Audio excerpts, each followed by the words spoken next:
जी नाज़रीन, अस्सलाम वालेकुम। तीन खबरें, तीनों अहम खबरें। पहली बात तो ये है कि शहबाज शरीफ साहब वज़ीर-ए-आज़म पाकिस्तान ने आज एक तकरीर की। बड़ी हैरत की बात यह है कि तकरीर के लिए उन्होंने इस दिन का इंतखाब क्यों किया।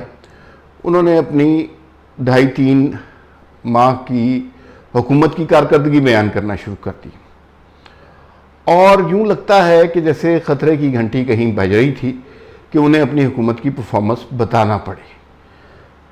सच्ची बात यह है कि इनकी हुकूमत की परफॉर्मेंस इतनी बुरी नहीं रही। जो 16 माह की हुकूमत की परफॉर्मेंस थी वो बहुत बुरी थी।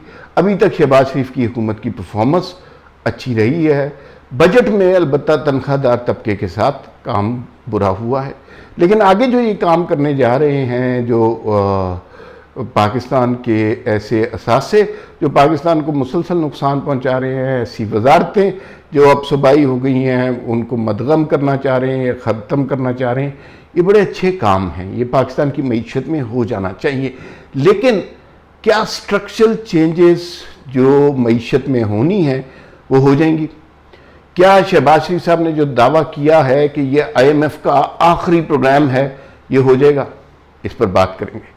दूसरा, जो सीरियस थ्रेट, जब भी चीज़ें बेहतर होने लगती हैं, आपको पता है एक अपोजिशन नेचुरल ग्रो करती है। PTI को तो संभाल लिया गया है, लेकिन अब पीपल्स पार्टी सामने आ गई है। पीपल्स पार्टी जो कुछ उन्होंने किया वो बजट के मौके पे बहुत ज़्यादा तबाहकुन था। एक दफ़ा तो मतलब हाथों के तोते उड़ा दिए हुकूमत के।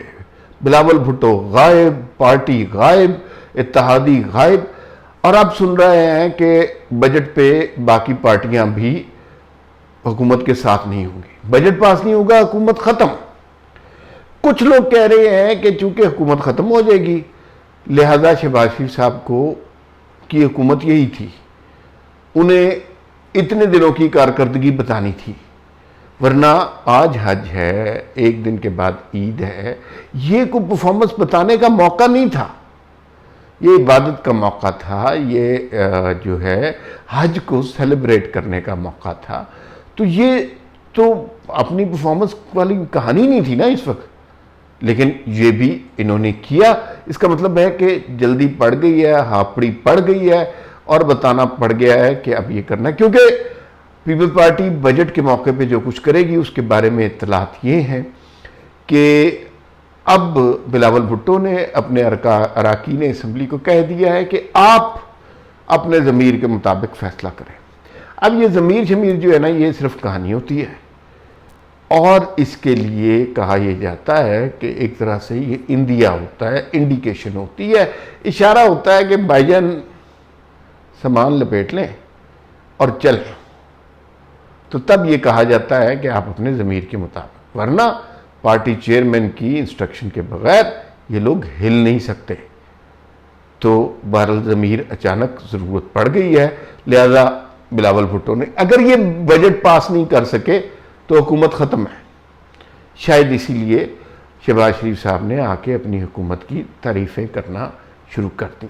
तीसरी खबर जिस पर हमने बात करनी है, आपको पता है कि मौसम बहुत शदीद होता जा रहा है, शदीद गर्मी है, और इस गर्मी में कुर्बानी का ईद आ रही है, और लोग ये जानना चाह रहे हैं कि कुर्बानी वाले दिन क्या बनेगा और फिर उसके बाद क्या हम सुकून के साथ ईद करेंगे, मौसम में कोई तब्दीली होगी। ये सब पॉलिटिकल क्वेश्चन से ज़्यादा इम्पॉर्टेंट क्वेश्चन ये क्वेश्चन बन गया है। तो लोगों के लिए खुशखबरी ये है, नवीद ये है कि आज 15 तारीख है, 16 को बादल रहेंगे, 17, 18, 19 3 दिन जो है पाकिस्तान में बारिशों का इम्कान है। इसका मतलब है कि वो 3 दिन जब पाकिस्तान में हम बड़ी ईद सेलिब्रेट कर रहे होंगे, बकरा ईद सेलिब्रेट हो रही होगी, उन 3 दिनों में बाराने रहमत का नुज़ूल होगा। उन 3 दिनों में गर्मी की शिद्दत कम होगी, वरना आजकल जो गर्मी की शिद्दत है वो खुदा की पनाह। तो ये अल्लाह ताला का ख़ास करम होगा कि इतनी शिद्दत में अगर आपको बारिश मिल जाए और बादल मिल जाए, साया मिल जाए, ये जानवरों के लिए भी, जो मवेशी मंडी जो लगी हुई है उनमें जानवरों का जो हाल है उनका भी कुछ ज़रा बेहतरी होगी। लेकिन खैर ईद वाले दिन से, कल से सुना है कि बादल होंगे, परसों से बारिशें होंगी और उससे ज़रा सूरत हाल बेहतर आ जाएगी। अब पॉलिटिकल सिचुएशन की तरफ आ जाते हैं। हैरानकुन बात यह थी कि शहबाज शरीफ साहब ने खिताब किया ऐसे मौके पे जब खिताब की ज़रूरत नहीं थी। ख़तरा पड़ गया है उन्हें अपनी हुकूमत के जाने का। अभी तक जो उन्होंने महंगाई अब अपनी हुकूमत की कारकर्दगी गिनवाई है वो सच्ची बात है, मुतासिर कुन है। 38% से अगर उन्होंने महंगाई 12% पर ले आए हैं तो ये बहुत बड़ा कारनामा है। लोगों को खुश होना चाहिए। लोगों का सबसे बड़ा मसला महंगाई था, लोग उसी पे चीखते चिल्लाते थे, महंगाई हो गई, महंगाई हो गई। तो महंगाई को रोका है शहबाज शरीफ हुकूमत ने, इस पर खुश होना चाहिए। फिर उन्होंने एक बड़ा नारा मारा है, आपको पता है ये नारा इसहाक डार साहब ने भी पहले मारा था, और वो कहा था कि ये IMF का आखिरी प्रोग्राम होगा। अच्छा, हमेशा याद रखिए जो मेरा एनालिसिस है, पाकिस्तान जब भी IMF से, वर्ल्ड बैंक से, अमेरिका के चुंगल से निकलना चाहता है, कोई ना कोई उफ्ताद ऐसी आती है, कोई ना कोई पॉलिटिकल चक्कर ऐसा चलता है कि पाकिस्तान फिर जाके उसमें फंस जाता है। शहबाज शरीफ साहब की हुकूमत अगर चलती रही तो मुझे पूरा यकीन है ये IMF का आखिरी प्रोग्राम होगा। इसी तरह इसहाक डार साहब ने जब कहा था कि वो IMF का नवाज शरीफ के दौर में आखिरी प्रोग्राम होगा 2013 से 2018 के दरमियान, और वो बात ठीक भी थी। पाकिस्तान की इकॉनमी बड़ी तेज़ी से ग्रो कर रही थी। लेकिन नहीं, कुछ लोगों को ये बात पसंद नहीं आती। वो कुछ लोग इस्टेब्लिशमेंट में भी हैं, कुछ लोग जुडिशरी में भी हैं, कुछ लोग ब्यूरोक्रेसी में भी हैं।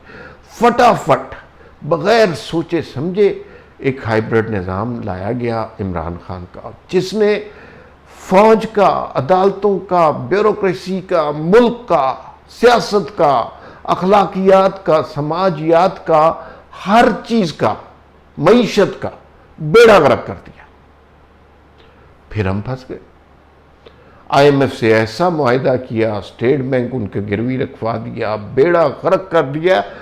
हम जो बहुत बड़ी एशिया की 20 इकॉनमीज़ में दाखिल हो रहे थे, दुनिया की 20 इकॉनमीज़ में हम दाखिल हो रहे थे, हम अब श्रीलंका के तौर पर कंसिडर किए जा रहे हैं, और कि हम उसी तरह बैंकक्रप्ट हो जाएंगे और हमारा कोई पुरसाने हाल नहीं होगा।